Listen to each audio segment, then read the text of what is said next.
அஸ்ஸலாமு அலைக்கும் வரஹ்மத்துல்லாஹி வபரகாத்துஹு. ஒரு மனிதர் தன்னை சுற்றி இருந்த எல்லோரும் சிலைகளை வணங்கிய போது இவை எப்படி இறைவனாக இருக்க முடியும் என்று சிந்தித்தார்கள். தந்தையே சிலைகளை உருவாக்கி கொண்டிருந்தார். மக்கள் அவர்களுக்கு எதிராக நின்றார்கள். அவர்களை நெருப்பில் எறிய முடிவு செய்தார்கள். ஆனால் அந்த நெருப்பே அல்லாஹ்வின் கட்டளையால் அவர்களுக்கு பாதுகாப்பாக மாறியது. அதற்கு பிறகு அல்லாஹ்வுக்காக தங்கள் நாட்டை விட்டு வெளியேறினார்கள். பல வருடங்களுக்கு பிறகு கிடைத்த மகனை பற்றியும் மிகப்பெரிய சோதனை வந்தது. அந்த மகனையே அல்லாஹ்வுக்காக தியாகம் செய்ய தயாரானார்கள். பிறகு அந்த மகனுடன் சேர்ந்து அல்லாஹ்வின் புனித இல்லமான காபாவை எழுப்பினார்கள். இவர்கள் யார் தெரியுமா? அல்லாஹ்வின் கலீல் இப்ராஹிம் அலைஹிஸ்ஸலாம்.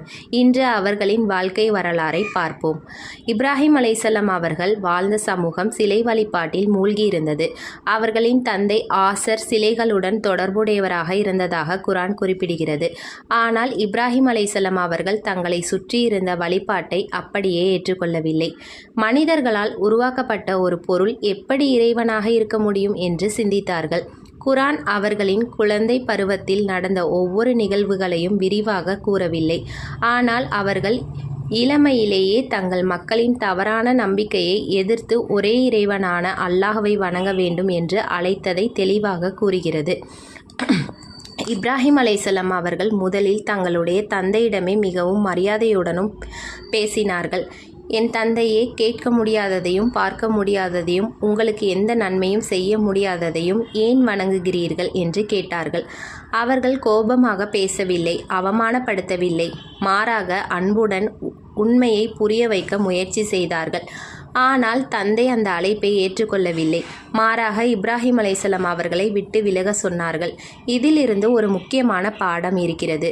உண்மையை சொல்லும்போது மரியாதையை விட்டுவிடக்கூடாது. இப்ராஹிம் அலைஹிஸ்ஸலாம் அவர்கள் தங்கள் மக்களை சிந்திக்க வைக்கும் விதத்தில் ஒரு முக்கியமான விஷயத்தை எடுத்து காட்டினார்கள். ஒரு நட்சத்திரத்தை பார்த்து இதுதான் என் இறைவனா என்று கூறினார்கள். இது மறைந்து போகிறவற்றை நான் விரும்பவில்லை என்றார்கள். பிறகு சந்திரனை பார்த்தார்கள், அதுவும் மறைந்தது. பிறகு சூரியனை பார்த்தார்கள், அதுவும் மறைந்தது. அப்போது அவர்கள் தெளிவாக அறிந்தார்கள், என் முகத்தை வானங்களையும் பூமியையும் படைத்தவனின் பக்கம் திருப்பிவிட்டேன். அதாவது மறைந்து போகக்கூடிய படைப்புகள் இறைவன் அல்ல. படைப்புகளை வணங்காமல் படைத்தவனாக அல்லாஹுவை மட்டுமே வணங்க வேண்டும். ஒரு நாள் மக்கள் தங்கள் சிலைகளை விட்டுவிட்டு வெளியே சென்றார்கள். அப்போது இப்ராஹிம் அலைஹிஸ்ஸலாம் அவர்கள் அந்த சிலைகளிடம் சென்றார்கள். அவர்கள் கேட்டார்கள், நீங்கள் ஏன் சாப்பிடவில்லை, ஏன் பேசவில்லை? பிறகு அந்த சிலைகளை உடைத்தார்கள். ஒரு பெரிய சிலையை மட்டும் விட்டுவிட்டார்கள். மக்கள் திரும்பி வந்தபோது தங்கள் சிலைகளை உடைக்கப்பட்டிருப்பதை பார்த்து அதிர்ச்சி அடைந்தார்கள். இதை செய்தது யார் என்று கேட்டார்கள். இப்ராஹிம் அலைஹிஸ்ஸலாம் அவர்கள் ஒரு கேள்வியை திருப்பி கேட்டார்கள். இந்த பெரிய சிலையிடம் கேட்டு பாருங்கள், அது பேச முடிந்தால் என்று கூறினார்கள். அப்போது அவர்கள் தங்களுடைய நம்பிக்கையின் பலவீனத்தை உணர்ந்தார்கள். சிலைகளால் தங்களை தாங்களே காப்பாற்றிக் கொள்ள முடியவில்லை. ஆனால் உண்மை தெரிந்தும் அவர்கள் ஈமானை ஏற்றுக்கொள்ளவில்லை. அப்போது மக்கள் இப்ராஹிம் அலைஹிஸ்ஸலாம் அவர்களுக்கு எதிராக கடுமையான முடிவு எடுத்தார்கள். அவர்களை நெருப்பில் எரியுங்கள் என்று தீர்மானித்தார்கள். முன்னால் நெருப்பு, பின்னால் எதிரிகள். ஆனால் அவர்களின் இதயத்தில் ஒரே ஒரு நம்பிக்கை. அல்லாஹ் அப்போது கட்டளையிட்டான், நெருப்பே இப்ராஹிமுக்கும் குளிர்ச்சியாகவும் பாதுகாப்பாகவும் ஆகிவிடு என்று. நெருப்பு இருந்தது. ஆனால் அல்லாஹ்வின் கட்டளையால் அது இப்ராஹிம் அலைஹிஸ்ஸலாம் அவர்களுக்கு தீங்கு செய்யவில்லை. இதுதான் ஈமானின் வலிமை. நம்மால் முடியாத இடத்திலும் அல்லாஹுவால் முடியும். இப்ராஹிம் அலைஹிஸ்ஸலாம் அவர்கள் ஒரு ஆட்சியாளருடன் அல்லாஹ்வை பற்றி விவாதித்தார்கள். அல்லாஹ் உயிரை கொடுக்கிறான், மரணத்தை ஏற்படுத்துகிறான் என்று இப்ராஹிம் அலைஹிஸ்ஸலாம் அவர்கள் கூறினார்கள். அந்த ஆட்சியாளரும் எதிர்த்து வாதிட்டான். அப்போது இப்ராஹிம் அலைஹிஸ்ஸலாம் அவர்கள் சொன்னார்கள், அல்லாஹ் சூரியனை கிழக்கிலிருந்து கொண்டு வருகிறான், நீ அதை மேற்கிலிருந்து கொண்டு வா என்று. அதற்கு அந்த ஆட்சியாளரால் எந்த பதிலும் சொல்ல முடியவில்லை. அதிகாரம் இருந்தாலே உண்மை கிடைத்து விடாது. உண்மையான அதிகாரம் அல்லாஹ்விடம் மட்டுமே உள்ளது. மக்கள் தொடர்ந்து எதிர்த்த போது இப்ராஹிம் அலைஹிஸ்ஸலாம் அவர்கள் அல்லாஹ்வுக்காக ஹிஜ்ரத் செய்தார்கள். தங்களுடைய பழக்கமான இடத்தையும் மக்களையும் விட்டு சென்றார்கள். ஒருவர் அல்லாஹ்வுக்காக எதையாவது விட்டால் அது வீணாகாது. இப்ராஹிம் அலைஹிஸ்ஸலாம் அவர்களின் வாழ்க்கையே அதற்கு மிகப்பெரிய சாட்சி. இப்ராஹிம் அலைஹிஸ்ஸலாம் அவர்களின் குடும்ப வாழ்க்கையிலும் அல்லாஹ் பல பெரிய பிரச்சனைகளை வைத்திருந்தான். அவர்களின் மனைவிகளில் சாரா அலைஹிஸ்ஸலாம் மற்றும் ஹாஜர் அலைஹிஸ்ஸலாம் ஆவர். சாரா அலைஹிஸ்ஸலாம் அவர்களுக்கு வயது முதிர்ந்த காலத்தில் அல்லாஹ் இஸ்ஸாக் அலைஹிஸ்ஸலாம் அவர்களை மகனாக வழங்கினான். இஸ்ஸாக் அலைஹிஸ்ஸலாம் அவர்களின் மகன்தான் யாக்கூப் அலைஹிஸ்ஸலாம். மற்றொரு பக்கம் ஹாஜர் அலைஹிஸ்ஸலாம் அவர்களுக்கு இஸ்மாயில் அலைஹிஸ்ஸலாம் பிறந்தார்கள். இவ்வாறு இப்ராஹிம் அலைஹிஸ்ஸலாம் அவர்களின் குடும்பத்திலிருந்து பல நபிமார்கள் வந்தார்கள். ஆனால் இஸ்மாயில் அலைஹிஸ்ஸலாம் அவர்களின் பிறப்புக்கு பிறகு ஒரு மிகப்பெரிய சோதனை வந்தது. அல்லாஹ்வின் கட்டளையின்படி இப்ராஹிம் அலைஹிஸ்ஸலாம் அவர்கள் ஹாஜர் அலைஹிஸ்ஸலாம் அவர்களையும் குழந்தை இஸ்மாயில் அலைஹிஸ்ஸலாம் அவர்களையும் மக்கள் வசிக்காத ஒரு பள்ளத்தாக்கிற்கு அழைத்து சென்றார்கள். அங்கு வீடுகள் இல்லை, மக்கள் இல்லை, விவசாயம் இல்லை, தண்ணீரும் இல்லை. இப்ராஹிம் அலைஹிஸ்ஸலாம் அவர்கள் அவர்களை அங்கே விட்டுவிட்டு திரும்பி செல்ல ஆரம்பித்தார்கள். ஹாஜர் அலைஹிஸ்ஸலாம் அவர்கள் கேட்டார்கள், இப்ராஹிமே, மக்கள் யாரும் இல்லாத இந்த இடத்தில் எங்களை விட்டுவிட்டு எங்கே செல்கிறீர்கள் என்று கேட்டார்கள். இப்ராஹிம் அலைஹிஸ்ஸலாம் அவர்கள் பதில் சொல்லாமல் சென்றார்கள். ஹாஜர் அலைஹிஸ்ஸலாம் மீண்டும் கேட்டார்கள், அல்லாஹ் இப்படி கட்டளையிட்டானா? இப்ராஹிம் அலைஹிஸ்ஸலாம் அவர்கள் ஆம் என்று பதிலளித்தார்கள். அதை கேட்ட ஹாஜர் அலைஹிஸ்ஸலாம் அவர்கள் சொன்னார்கள், அப்படியானால் அல்லாஹ் எங்களை வீணாக்க மாட்டான். என்ன ஒரு ஈமான்! தண்ணீர் இல்லை, மக்கள் இல்லை, குழந்தை மட்டும் அருகில். ஆனால் அவர்களின் நம்பிக்கை மட்டும் அல்லாஹ்வின் மீது இருந்தது. சில மணி நேரத்திலேயே அவர்களிடம் இருந்த தண்ணீர் தீர்ந்து விட்டது. குழந்தை இஸ்மாயில் அலைஹிஸ்ஸலாம் தண்ணீருக்காக தவித்தார்கள். தாயான ஹாஜர் அலைஹிஸ்ஸலாம் அவர்களால் அமைதியாக இருக்க முடியவில்லை. அவர்கள் தண்ணீரை தேடி ஓட ஆரம்பித்தார்கள். முதலில் சஃபா மலைப்பகுதிக்கு சென்றார்கள். சுற்றிலும் பார்த்தார்கள், யாராவது இருக்கிறார்களா, தண்ணீர் எங்காவது கிடைக்குமா என்று தேடினார்கள். யாரும் தெரியவில்லை. பிறகு மர்வா நோக்கி ஓடினார்கள். அங்கு தண்ணீர் இல்லை. மீண்டும் சஃபா, மீண்டும் மர்வா. இவ்வாறு அவர்கள் 7 முறை சஃபாவுக்கும் மர்வாவுக்கும் இடையில் சென்றார்கள். ஒரு தாய் தன் குழந்தைக்காக ஓடினார்கள். அவர்களிடம் உதவி எதுவும் இல்லை. ஆனால் முயற்சி மட்டும் கைவிடவில்லை. அந்த நேரத்தில் அல்லாஹ்வின் அருள் வந்தது. இஸ்மாயில் அலைஹிஸ்ஸலாம் இருந்த இடத்திலிருந்து ஜம்சம் தண்ணீர் வெளிப்பட்டது. ஹாஜர் அலைஹிஸ்ஸலாம் அவர்கள் அந்த தண்ணீரை சுற்றி தடுத்து வைத்தார்கள். அல்லாஹ் அவர்களுக்கும் குழந்தைக்கும் தண்ணீரை வழங்கினான்.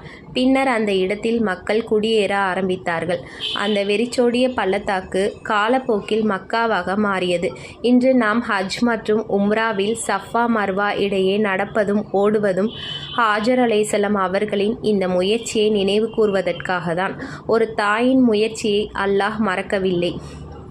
காலம் சென்றது. இஸ்மாயில் அலைஹிஸ்ஸலாம் அவர்கள் வளர்ந்தார்கள். பின்னர் இப்ராஹிம் அலைஹிஸ்ஸலாம் மற்றும் இஸ்மாயில் அலைஹிஸ்ஸலாம் இருவரும் சேர்ந்து காபாவின் அடித்தளத்தை உயர்த்தினார்கள். தந்தை கற்களை உயர்த்தினார்கள், மகன் உதவி செய்தார்கள். இருவரும் சேர்ந்து அல்லாஹ்வின் வீட்டை எழுப்பினார்கள்.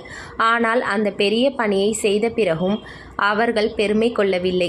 மாறாக துவா செய்தார்கள், எங்கள் இறைவா, எங்களிடமிருந்து இதை ஏற்றுக்கொள்வாயாக.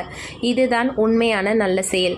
நாம் ஒரு நல்ல காரியம் செய்துவிட்டு நான் செய்தேன் என்று பெருமைப்படாமல், யா அல்லாஹ், இதை ஏற்றுக்கொள்வாயாக என்று கேட்க வேண்டும். இப்போது இப்ராஹிம் அலைஹிஸ்ஸலாம் அவர்களின் வாழ்க்கையில் மிகவும் உணர்வு பூர்வமான சம்பவம் வருகிறது. இப்ராஹிம் அலைஹிஸ்ஸலாம் அவர்கள் தங்களுடைய மகன் இஸ்மாயில் அலைஹிஸ்ஸலாம் அவர்களை மிகவும் நேசித்தார்கள். அந்த மகன் வளர்ந்து அவர்களுக்கு உதவும் வயதை அடைந்திருந்தார்கள்.